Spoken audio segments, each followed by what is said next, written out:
तुम मेरा पीछा करते करते यहाँ भी आ गए हो? सीरियसली? ये खुशफहमी अपने दिल से निकाल दो। तुम इतनी भी खूबसूरत नहीं कि तुम्हारा पीछा करूं।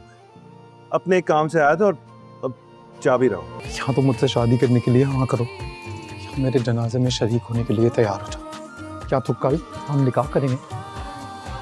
क्या फिर आखिरी बार मेरा चेहरा देखने जरूर आना?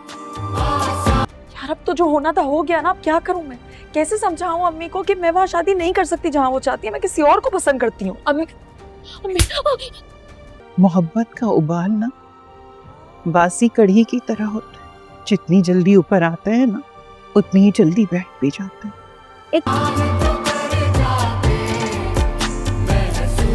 क्या हुआ है? मैं किसी को पसंद करती हूँ। बात तो बताओ, क्या तुम दोनों एक दूसरे को जानते हो? नहीं तो मैं कहे जैसे तुम दोनों एक दूसरे को देखकर चौंके थे, अच्छा लगा के जानते हो। अनुषे को जानते तो हैं। अनुषे ऐसी नहीं है अम्मी, सोच लिया मैंने, तुम दोनों की शादी में जल्दी कर दूंगी। अम्मी अनुषे बात करेगी ना उस लड़के से। अगर तुम क्या चाहते हो, मैं क्या करूं?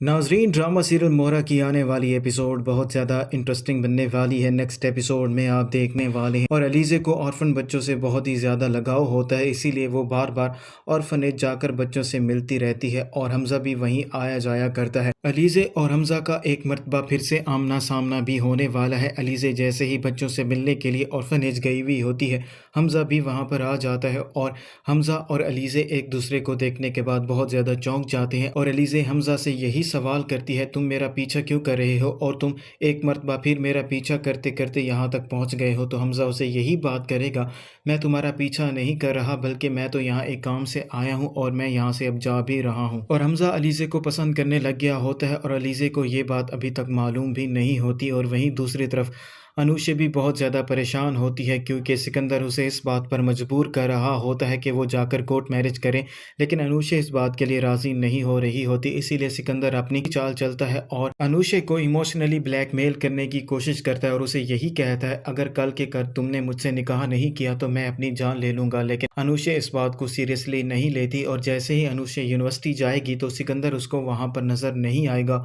वो बहुत ज़्यादा परेशान हो जाएगी और अनुषे के पास अब कोई और दूसरा रास्ता नहीं होता है, इसीलिए वो सिकंदर के घर उसकी खैर खैरियत मालूम करने के लिए जाएगी तो देखेगी सिकंदर वहाँ पर बेहोश पड़ा होता है। तो सिकंदर को बेहोशी के आलम में देखने के बाद अनुषे बहुत ज़्यादा परेशान हो जाएगी और उसे फौरी तौर पर हॉस्पिटल भी मुंतकिल कर दिया जाएगा। और जैसे ही सिकंदर को होश आएगा, अनुषे उससे यही बात करेगी, मैं तुमसे शादी के लिए राज़ी हूँ।